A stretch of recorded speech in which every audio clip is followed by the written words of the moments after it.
এবার আর বছর বছর আলাদা আলাদা নির্বাচন নয়, একই সঙ্গে হবে লোকসভা এবং বিধানসভা নির্বাচন। এক দেশ এক ভোটের পথে আরও এক ধাপ এগোলো মোদী সরকার।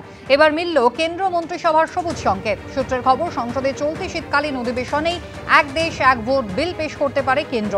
এই ব্যবস্থা চালু করা কতটা বাস্তবসম্মত তা খতিয়ে দেখতে যে কমিটি গঠন করা হয় তার নেতৃত্বে ছিলেন প্রাক্তন রাষ্ট্রপতি রামনাথ কোবিন্দ। গত মার্চে সেই কমিটি রাষ্ট্রপতি দ্রৌপদী মুর্মুর কাছে 18,000 পাতার একটি রিপোর্ট জমা দেয়। পরে সেই সুপারিশ পাশ করে কেন্দ্র মন্ত্রিসভা। গতকাল বিলের সবুজ সংকেত দিয়েছে প্রধানমন্ত্রী নরেন্দ্র মোদীর নেতৃত্বাধীন মন্ত্রিসভা। এবার বিল পেশ করা হবে সংসদে।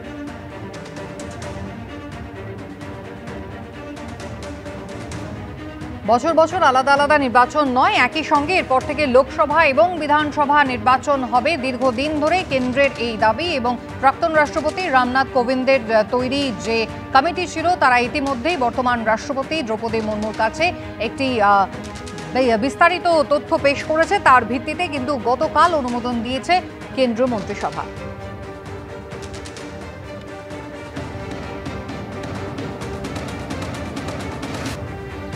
তৃণমূল কংগ্রেস কিন্তু শুরু থেকেই বিরোধিতা করেছে। গতকালও মমতা বন্দ্যোপাধ্যায় তিনি সরব হয়েছেন। এক্স হ্যান্ডেলে তিনি লিখেছেন, বিশেষজ্ঞ এবং বিরোধী নেতাদের উদ্বেগ উপেক্ষা করে অসাংবিধানিক এবং যুক্তরাষ্ট্রীয় কাঠামোর পরিপন্থী এক দেশ এক ভোট বিলের মাধ্যমে বুলডোজার চালাতে চাইছে কেন্দ্র মন্ত্রিসভা। ভারতের গণতন্ত্র এবং যুক্তরাষ্ট্রীয় কাঠামোকে দুর্বল করার জন্য এটি জোর করে চাপিয়ে দেওয়া হচ্ছে। সংসদে আমাদের সাংসদরা এর বিরোধিতা করবেন। বাংলা কখনো দিল্লির স্বৈরাচারী মনোভাবের কাছে মাথা নত করবে না। এই লড়াই ভারতের গণতন্ত্রকে স্বৈরাচারের কবল থেকে বাঁচানোর লড়াই।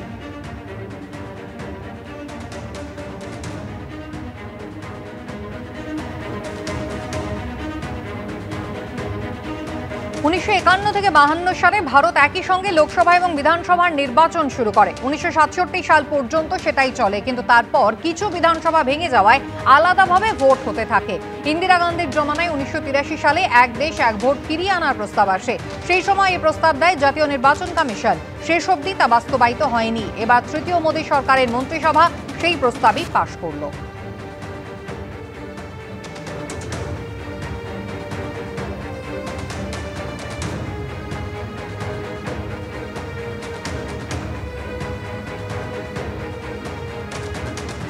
ফের ঘরের মধ্যেই তীব্র সমালোচনার মুখে বাংলাদেশের ইউনূস সরকার। বর্তমান সরকারে থাকা ব্যক্তিরা কাজের মানুষ নন। কটাক্ষ বাংলাদেশের নাগরিক ঐক্যের সভাপতির। এক চোরের দল বিদায়ের সঙ্গে সঙ্গে আরেক দল লুটপাট ও দখলদারির রাজনীতি শুরু করেছে, মন্তব্য মাহমুদুর রহমানের। ডক্টর ইউনূস বিরাট মানুষ।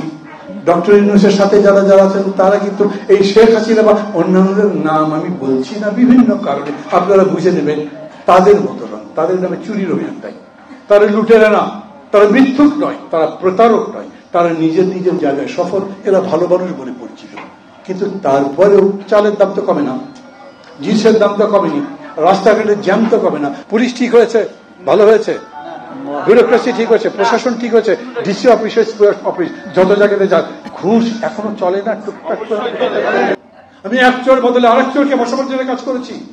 আমি লড়াই করেছি চুরি বন্ধ করতে, আমি লড়াই করেছি আমার অবস্থা বদলাতে। আমি দেশটা ভালো বানাতে চাই, ভালো হয়ে যান সবাই। আমি এই জন্যই বলি, এই যে সরকারটা, এই সরকার এই কাজগুলো করতে পারেনি, রাজনীতি তো কোনোদিন করেনি। আগে খুব রাজনীতি করে, ভাই ভালো মানুষরা কি রাজনীতি করে? এখন সবাই বলছে একটা ভালো রাজনৈতিক সরকার যদি হতো তাহলে তারা চালাতে পারতে পারে না লোকে। কেন? যে দেশ চালায়নি, দেশ সম্পর্কে জানে না, যে মানুষ সম্পর্কে জানে না, সে দেশের ভালো করবে কিরকম করে? অতএব এই সরকার ভালো মানুষ, কিন্তু কাজের মানুষ নয়। এই 4 মাস 4 দিনে কি সংস্কার হয়েছে বলেন তো?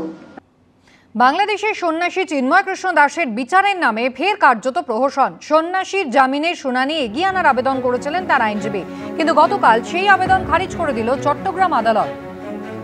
বুধবার আবেদন খারিজ হয়েছিল ওকালতনামা না থাকায়, আর গতকাল ওকালতনামা নিয়ে গেলেও স্থানীয় কোনো আইনজীবী না দাঁড়ানোয় সুপ্রিম কোর্টের আইনজীবী রবীন্দ্র ঘোষের আবেদন ফের খারিজ করল চট্টগ্রাম আদালত। জানিয়ে দেওয়া হলো পূর্ব নির্ধারিত 2রা জানুয়ারি হবে এই শুনানি। ফলে আরো 3 সপ্তাহ জেলেই থাকতে হবে সন্ন্যাসী চিন্ময় কৃষ্ণ দাসকে।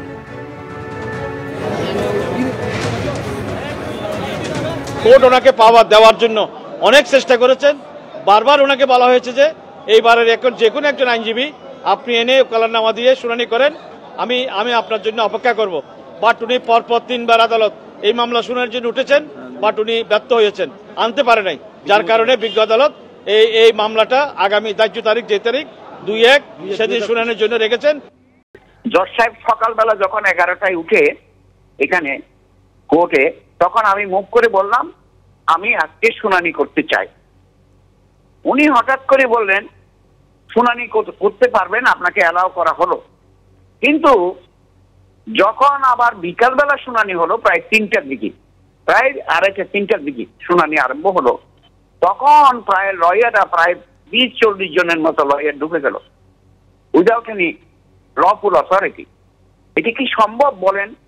এতগুলো লয়ার কেন ঢুকলো সেটা জবাব দিতে পারছে না। তারপরে ওদের কোনো ওকালতনামা আছে না, কার পক্ষে ওরা গেল? ওরা কি অ্যাকিউজডের পক্ষে গেল নাকি ওরা প্রসিকিউশনের পক্ষে গেল? তাদের ওকালতনামা চাইয়া আমি পাই নাই। আমার দুঃখজনক হলেও সত্য যে আজকে দুর্ঘটনাজনক এই কারণে আমি অত্যন্ত জজ সাহেবের প্রতি মনক্ষুণ্ণ। উনি কেন আমাকে শুনলেন না? কেন বললেন যে আপনি একটা লয়ার নিয়ে আসেন এখানে, লোকাল লয়ার? আমি লোকাল লয়ার কোথায় পাবো?